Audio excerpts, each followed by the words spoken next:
So, I just watched a video where Pauline Hanson is making fun of people living in social housing. So, let's talk about it. I am currently in social housing. I am incredibly lucky. And I say I'm lucky, I see it as a privilege, I see it as luck. However, getting here was not lucky. Getting here was a lot of trauma, a lot of homelessness, domestic violence shelters, etc.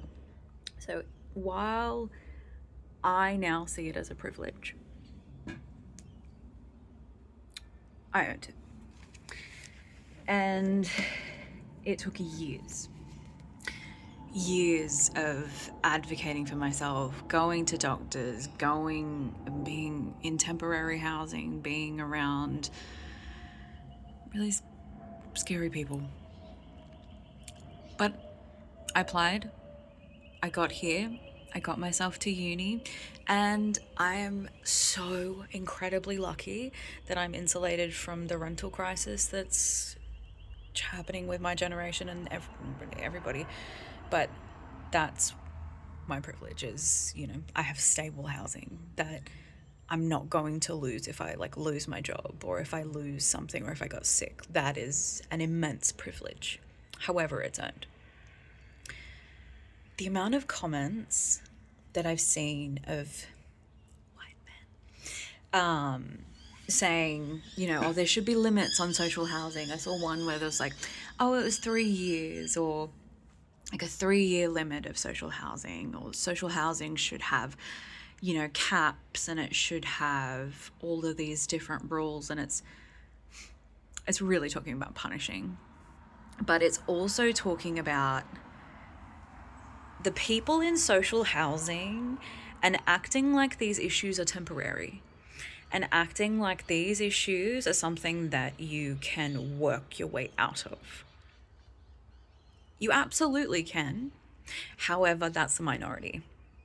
That is the lucky one that hasn't been affected by health issues, by disability, by addiction, by mental health issues. I cannot tell you the experiences that I have seen with mental health issues in and around these areas. But that's what comes with poverty. That's what comes with abuse. That's what comes with racism. That's what comes with being the lowest on the totem pole in society, which the lower income people just are. And you have a disproportionate amount of people of color, of especially Aboriginal people, and it's sad that people still look down. And there are absolutely people that abuse it. There are always people that abuse it.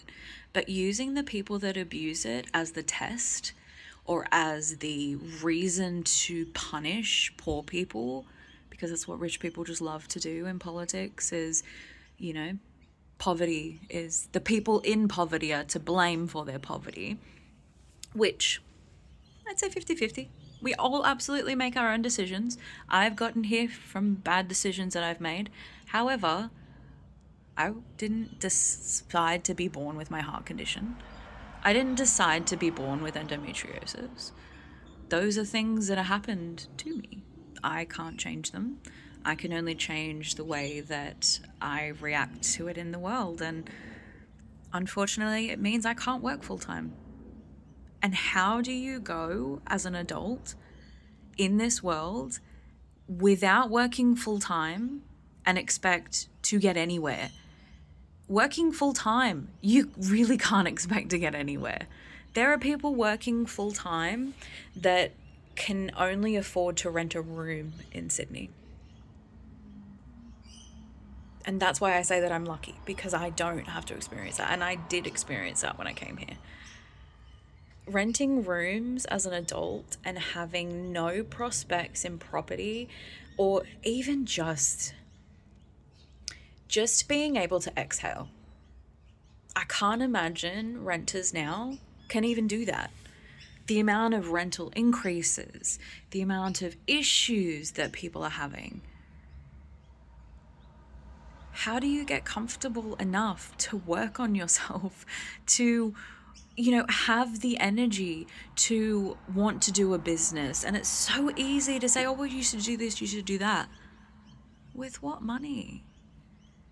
People working full time are scrapped, let alone people in poverty, let alone people that are physically unable to work.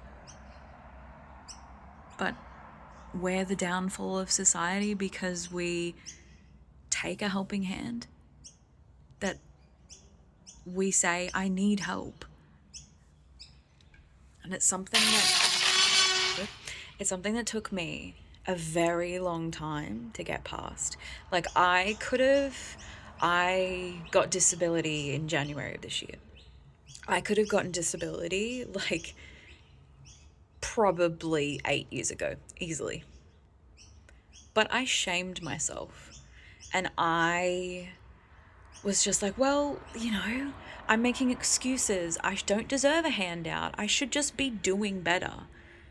So I worked in Amazon. I took jobs that I couldn't physically do. I worked myself. I got fired from a bakery in Sydney because I was going to the hospital so much with my endometriosis, and this was before I was even diagnosed.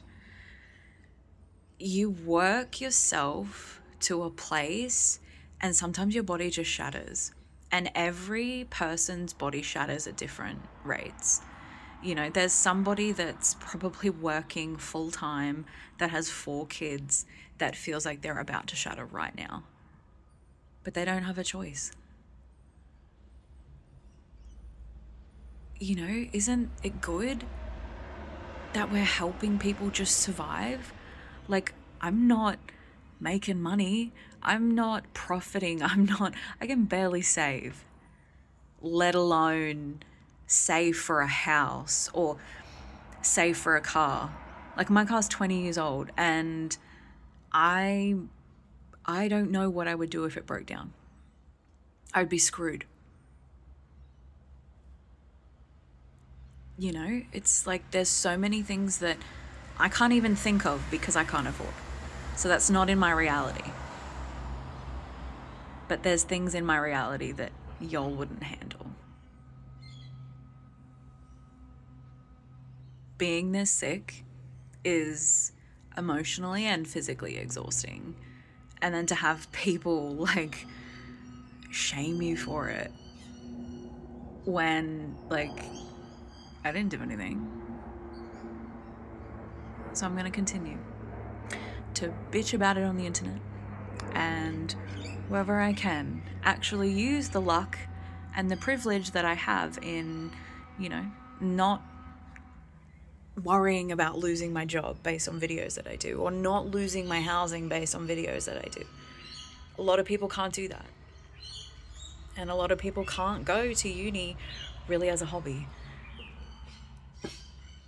Because for me, that's kind of what it is right now. It's what feeds my brain. It's what gives me enjoyment. And that's weird to people, but that's just what it is. We're all weird, but we're all trying in our own little ways. And don't look down on people. Try to listen. It's one thing we all don't do is listen. We all have different stories. Doesn't mean we're all of different value. It's one thing I don't get about humans. It's what I also don't understand about racism. I've never clicked it. I just don't see humans as having different value. We're all human on a floating rock. We are all the same. You are not better than me. I am not better than you. Some of your behaviors may be better than you, but